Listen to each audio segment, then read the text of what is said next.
Noong 1944 nalalapit na ang pagtatapos ng World War II, dahil tinatalo na ng Soviet Union ang Nazi Germany.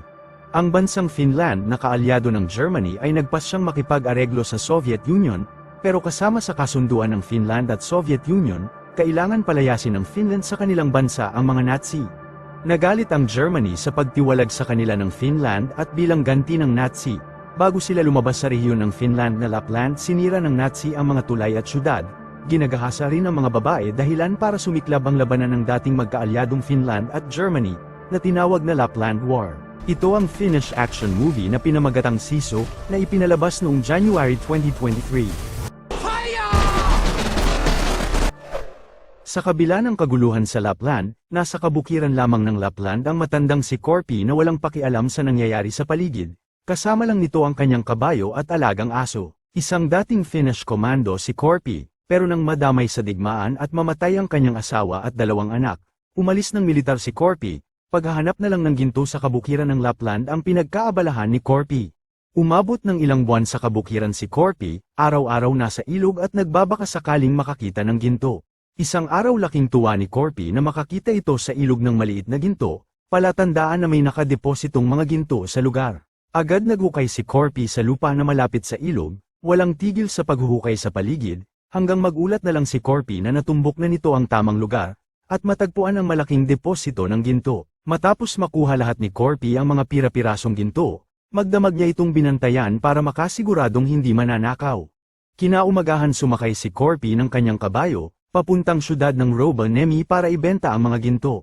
Sa daan nakasalubong ni Korpi ang isang platon ng mga Nazi sa pamumuno ni General Bruno, palabas na ng Lapland ang mga Nazi na patungong Norway, at may mga dalang binihag na mga taga-Finland na babae. Ibig sanang barilin ni Captain Wolf si Korpi, pero pinigilan ito ni Bruno. Alam ni Bruno na hindi rin makakaligtas si Korpi sa mga ibinaon nilang mga landmine sa daan. Kampante lang na dinaanan ni Korpi ang mga Nazi. Tiwala si Korpi na hindi siya gagalawin ng mga Nazi na dati nilang kaalyado laban sa Soviet Union. Nagpatuloy sa daan si Korpi, nadaanan din ni Korpi ang mga taong pinatay ng mga Nazi, at isinabot sa poste, para ipakita na galit ang mga Nazi sa mga taga-Finland. Maya-maya nakasalubong ni Korpi ang 4 na Nazi na nasiraan ng sasakyan, hinarang nila si Korpi at ininspeksyon ang mga gamit, natuwa ang mga Nazi nang madiskubre nila ang daladalang ginto ni Korpi. Nakaramdam ng panganib si Korpi kaya inutusan nito ang kanyang aso na tumakbo, nakatuwaan ng Nazi na pagbabarili ng aso, pero marunong umiwas ang aso kaya hindi ito tinamaan. Sumabog ang galit ni Korpi, mabilis nitong binunot ang kanyang patalim at pinatay ang isang Nazi, nabigla ang 3 Nazi, pero bago pa sila makaporma sinugod na sila ni Korpi. Sa di kalayuan na alarma si Bruno nang marinig ang putukan, habang isa-isa nang pinagpapatay ni Korpi ang 3 Nazi. Bumalik sina Bruno subalit nagulat ito nang maabutang patay na ang kanyang 4 na tauhan. Nakita ni Bruno ang isang pirasong ginto, hinala ni Bruno na marami pang dalang ginto si Korpi, kaya agad itong nag-utos na habulin nila si Korpi. Mabilis ding pinatakbo ni Korpi ang kanyang kabayo, habang nagpapaulan ng bala sa kanya si Wolf. Nakaligtas man si Korpi sa mga bala pero hindi sa landmine na biglang sumabog, dahil naapakan ang kanyang kabayo. Sugatan si Korpi, labis siyang nanlumo nang makitang patay na ang kanyang kabayo. Bago bumangon si Korpi nagpasalamat siya sa pagseserbisyo sa kanya ng kabayo. Maya-maya dumating na sina Bruno, dali-daling dinampot ni Korpi ang mga nahulog na ginto. Nang makita ni Bruno na tapos nang ibalik ni Korpi sa bag ang mga ginto, nag-utos si Bruno na barilin si Korpi. Pero dumampot ng bato si Korpi at binato nito ang isang landmine na agad ding sumabog. Nagsunuran rin sumabog ang ibang landmines hanggang mapuno ng usok ang paligid. Nag-utos agad si Bruno na paulanan ng bala si Korpi para hindi makatakas. Ginawang kalasag ni Korpi ang bakal na pangkuha niya ng ginto sa ilog para hindi siya tamaan ng bala, habang lumalayo kina Bruno. Inutusan ni Bruno ang 2 niyang tauhan na tingnan kung patay na si Korpi, pero pareho lang namatay ang 2 sa pagkaapak ng landmine.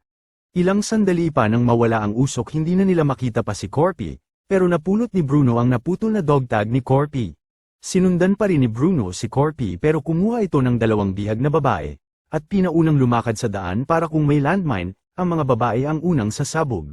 Nagtanong si Wolf sa kanilang kampo tungkol sa dog tag, pero nagulat si Wolf sa nakuhang impormasyon galing sa kanilang opisyal, na ang dog tag ay pag-aari ni Korpi, ang pinakamatinik na Finnish komando na kaalyado nila noon. Nang mapatay ng Russia ang pamilya ni Korpi, Pumatay din si Corpy ng mahigit 300 Russian na sundalo. Mula noon itinuring si Corpy na isang immortal at kinatakutan ng mga Russian.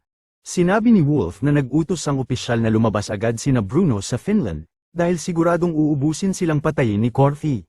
Hindi sumunod sa utos si Bruno. Sinabi ni Bruno na talo na sila sa gyera kaya pag uwi nila sa Germany siguradong paparusahan sila ng Soviet Union, pero pag nakuha nila ang mga ginto, maaari silang makatakas sa parusa at mamuhay ng mayaman. Samantala nagpahinga si Corpy sa isang sirang sasakyan, gamit ang kanyang patalim matyagang inalis nito ang bala sa sugat sa hita. Habang sa di kalayuan nagmamasid lang ang aso, sinunod ng aso ang utos ni Corpy na wag munang lalapit. Nakatulog si Corpy ng ilang oras, bigla siyang napabalikwas nang marinig niya ang pagdating ng mga sasakyan. Wala nang oras pa para tumakbo si Corpy dahil nasa malapit na sa kanya ang mga Nazi. Nakita ni Corpy na madidiskubre siya ng mga aso kaya agad na pumunta si Corpy sa ilalim ng truck, binutas ang tangke ng gasolina para tumapon sa kanyang damit. Mabilis na tumakbo si Corpy at nahagip siya sa paa sa pagbaril ni Wolf, pinakawalan ng mga Nazi ang mga aso, sinilaban ni Corpy ang kanyang damit kaya natakot nang lumapit pa ng mga aso. Dali-daling nagpaulan ng bala ang mga Nazi, pero nagawa pa rin ni Corpy na makatalon sa ilog. Nakita ni Bruno na may dugo sa ilog kaya inakala ni Bruno na patay na si Corpy. Nag-utos si Bruno sa 3 sundalo na kunin ang mga ginto sa ilalim ng ilog, ang hindi nila alam buhay pa si Corpy, at may kakayahan itong tumagal sa ilalim ng tubig. Pagdating ng 2 sundalo sa ilalim hindi na nakaporma pa ang mga ito, dahil agad umatake si Corpy. Nakita ng isang sundalo na bumula ng dugo sa ilog at hindi na nakabalik pa ang 2 kasamahan. Nag-utos si Bruno na sundan ng sundalo ang 2 sa ilalim, pero natakot ang sundalo at naisipang tumakas. Pagtratraidor sa kanila ang hindi sumunod sa utos kaya binaril ni Wolf ang sundalo. Ginamit ni Corpy ang patay na sundalo at bangka na taguan para makarating sa kabilang pangpang. Mabilis na tumakbo si Corpy papalayo habang hindi siya tinatantanan paputukan ni Wolf. At ilang sandali pa muli na namang natakasan ni Corpy sina Bruno. Nakita ni Bruno na ibig sumunod ng aso ni Corpy pero hindi ito makatawid sa ilog. Ilang oras ang nilakad ni Corpy hanggang marating niya ang sadya niyang syudad ng Rovaniemi. Subalit nanlumo si Corpy nang makitang nasusunog ang buong syudad at wala kahit isang taong buhay, kung saan sigurado si Corpy na mga Nazi ang may kagagawan. Napunta si Corpy sa isang sunog na gasoline station, at habang nagpapahinga ay naalala niya ang nakaraang nangyari sa kanyang pamilya. Maya-maya napabangon si Corpy at natuwa nang makitang nasundan pa rin siya ng kanyang aso, laking gulat nga lang niya nang may nakataling dinamita. Dali-daling itinapon ni Corpy ang dinamita pero sumabog agad ito. Sa lakas ng pagsabog tumilapon si Corpy at nawala ng malay. Sa pagbalik ng malay ni Corpy may tali na ang kanyang leeg. Nasa harap na niya sina Bruno na tumatawang isinabat siya sa isang poste. Nang makita ni Bruno na hindi na gumagalaw pa si Corpy saka pa sila umalis na dala-dala ang mga ginto. Ang hindi nila alam hindi papatay si Corpy, pinatigas lang nito ang kanyang leeg at inipit ang lubid. Dahil walang ibang paraan tiniis na lang ni Corpy ang sobrang sakit na itusok ang sugat sa paa sa nakausling bakal, para makontrol ang bigat ng kanyang katawan at hindi siya masakal ng lubid. Magdamag na nasa ganung posisyon si Corpy at hindi siya iniwan ng kanyang aso, kinabukasan isang Nazi combat jet plane ang lumanding sa gasoline station, sa lakas ng hangin gumalaw ang poste na nakatulong para bumagsak si Corpy. Dumating ang 2 Nazi pilot para maghanap ng gasolina, nakita ng mga ito si Corpy na nakahandusay sa lupa, nag-utos ang isang piloto na patayin si Corpy at ang aso. Bago pa man nakalabit ng piloto ang baril, kumilos si Corpy sinipa ang paa ng piloto, natumba ang piloto at nabagok ang ulo sa bato. Nagtaka ang isang piloto na hindi na sumasagot ang kanyang kasama, kaya tiningnan nito kung ano ang nangyari. Maya-maya biglang sumulpot sa likuran si Corpy at hinampas ang piloto ng brick sa ulo. Nang bumalik ang malay ng piloto nakatali na ito sa poste at nang ilabot sa nasaksihan, kung saan pinagtatanggal ni Corpy ang mga bala at sharpnail sa kanyang katawan, at isa-isang pinaso ang mga sugat. Sa isip ng piloto ay hindi niya kakayanin ang ginagawa ni Corpy na kumuha pa ng wire at tinahi ang mga sugat, saka binuhusan ng gasolina para hindi maimpeksyon. Ilang sandali pa sakay na si Corpy at ang piloto sa combat jet plane para habulin sina Bruno, habang iniwan muna ni Corpy ang kanyang aso sa gasoline station. Makalipas ang kalahating oras habang panatag na bumibiyahe sina Bruno palabas ng Finland, nagtaka si Bruno na tumigil ang mga sasakyan. Nang tingnan ni Bruno ang dahilan, nakita nilang nakaharang sa gitna ng daan ang Nazi combat jet plane, at patay na ang piloto. Kinabahan si Bruno at ang kanyang mga tauhan nang sabihin ni Wolf, na nakatali sa leeg ng piloto ang lubid na ginamit nila sa pagbitay kay Corpy. Naniwala na si Bruno na hindi ordinaryong tao ang kanilang kalaban kaya nag-utos ito na umalis na agad sa lugar. Napangiti ang mga babaeng bihag nang marinig nila sa dalawang sundalo na buhay pa rin si Corfy. Nagtanong ang sundalo kung bakit nakangiti si Ano. Sinabi ni Ano na kilalang kilala si Corfy na maraming pinatay na mga sundalong Russian, kaya tinatawag siya ng mga taga-Finland na Siso. Na ibig sabihin ay isang determinadong tao, hindi mapipigilan hanggat hindi napapatay ang mga kalaban, at sigurado si Ano na hindi makakalabas ng buhay ang mga Nazi sa Finland.